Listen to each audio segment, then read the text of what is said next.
Story 1. There are very few groups you can define as entitled as a whole. Most of the time, there are just enough members of these communities that are horrible, so they get labeled as entitled as a whole. For me, there is just one group that lives up to the stigma of being entirely horrible: professional ski racers and people that are part of a ski club. And there is an even worse group that is associated with them: mothers of underage racers. This is due to two factors. First, they are in the prime age bracket for being Karens, and they think their little hellspawn is the next big thing. This is where our situation and caste are coming from. We are standing at the ski lift, and there is a line in front of it. The line is about 200 people long, which takes 5-10 minutes to get through, which is not long for per season. This story takes place 1 week ago. It is a normal weekend, and we are skiing. Like I already stated, there is a good number of people in the ski area, but it is not too bad. Our story starts with the first big no-no that you just do not do. A group of entitled and rude racers, a 12-year-old boy, and some friends just go to the front of the line. My brother, hey, you, go to the back of the line like everyone else. The entitled kid ignores my brother. Brother, hey, I am talking to you. Stop skipping the line and go to the start of it. Other person in the line joining in.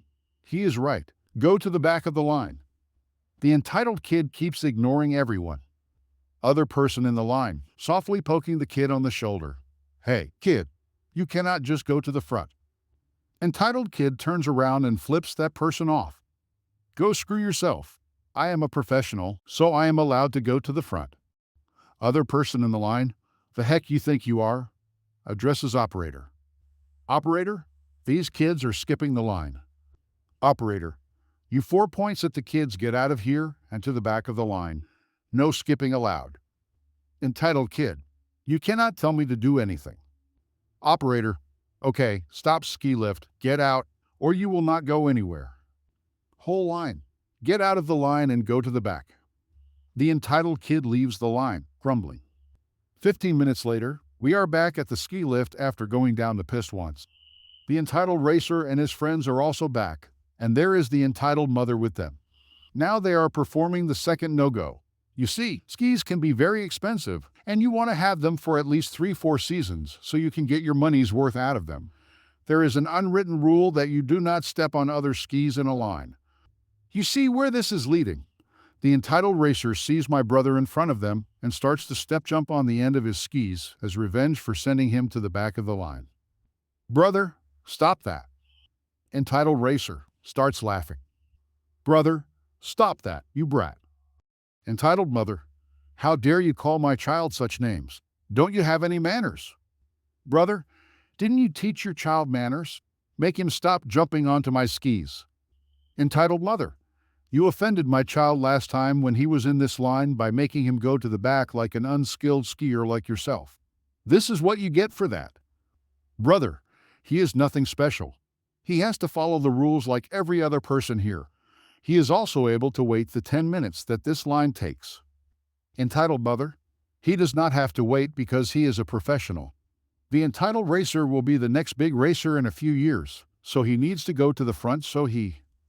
Brother, do you also want me to bow to him now and call him your majesty just because you think he is something better?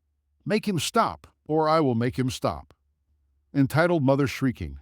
Is this a threat? Are you threatening to harm my child?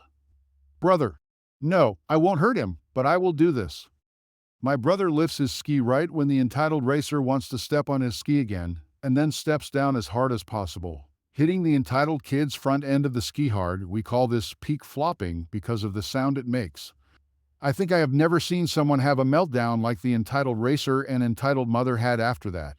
Chernobyl was nothing compared to what happened next. The entitled racer went right into a crying fit and massive toddler tantrum.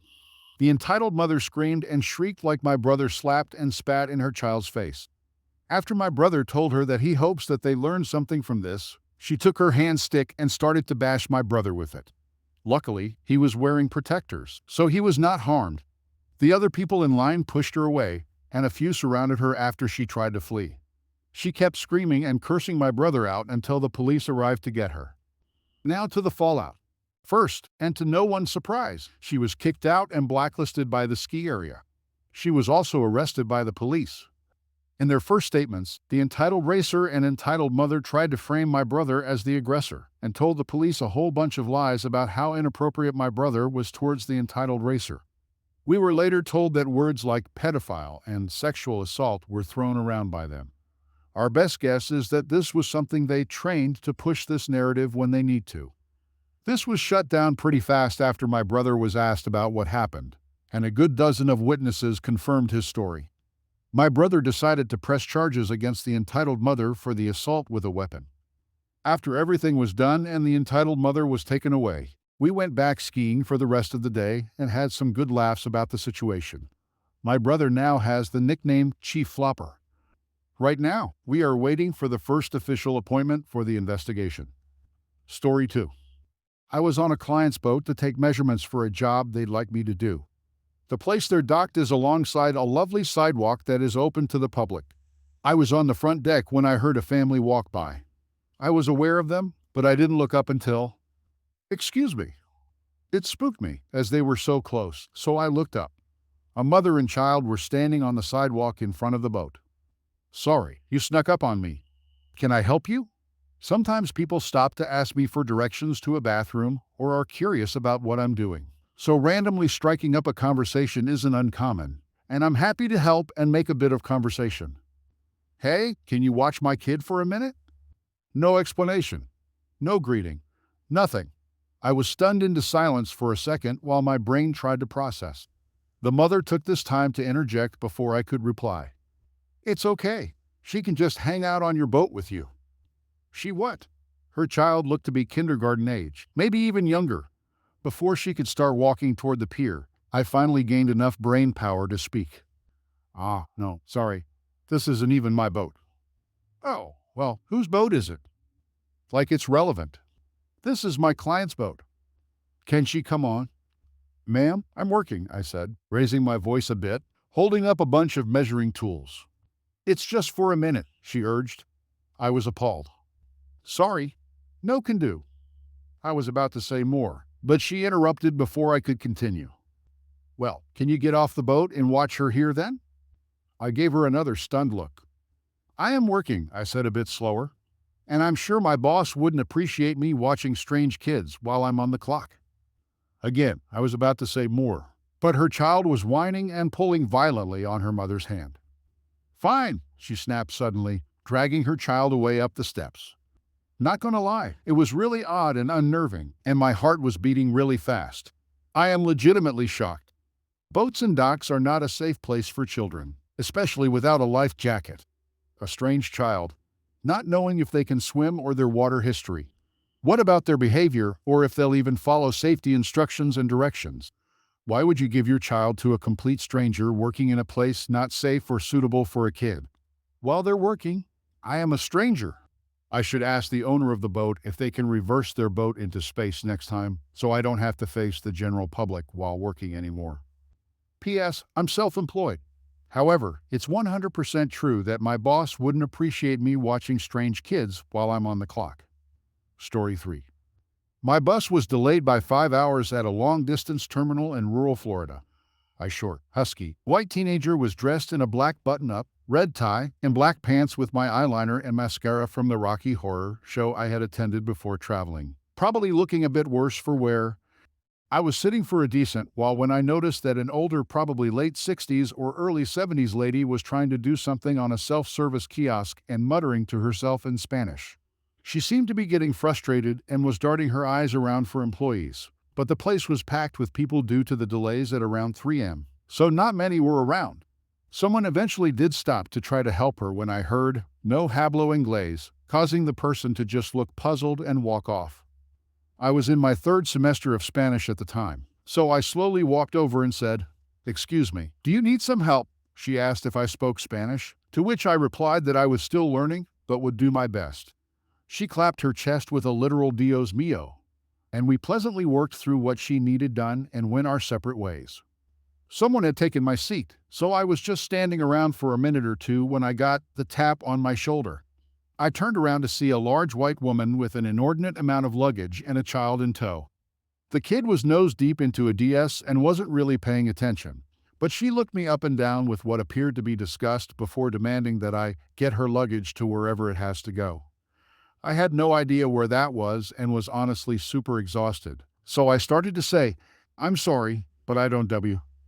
Before I could finish, she burst in with, "Don't you mess with me. This place is going crazy, and every other employee is busy. So even an office guy or supervisor or whatever you are should be out here working with customers. I saw you help that other lady, so you can darn well help me with my bags."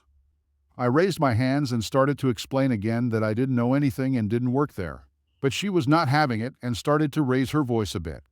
At this point, her child noticed her volume, looked up at me with what seemed like a mixture of confusion and embarrassment, then tugged on her shirt and said, "Mom, I don't think he—" She turned quickly and gave him a snit. Not even a shush, just like that loud click and hiss noise that the dog whisperer guy used on TV. Then she started in on me being a lazy, unprofessional snowflake or whatever.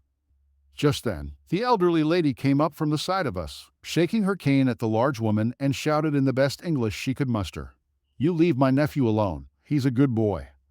The big woman turned to see this old lady with straight-up lightning in her eyes and a big bit of mahogany inches from her face, then just turned around and left with her kid. No apology, nothing.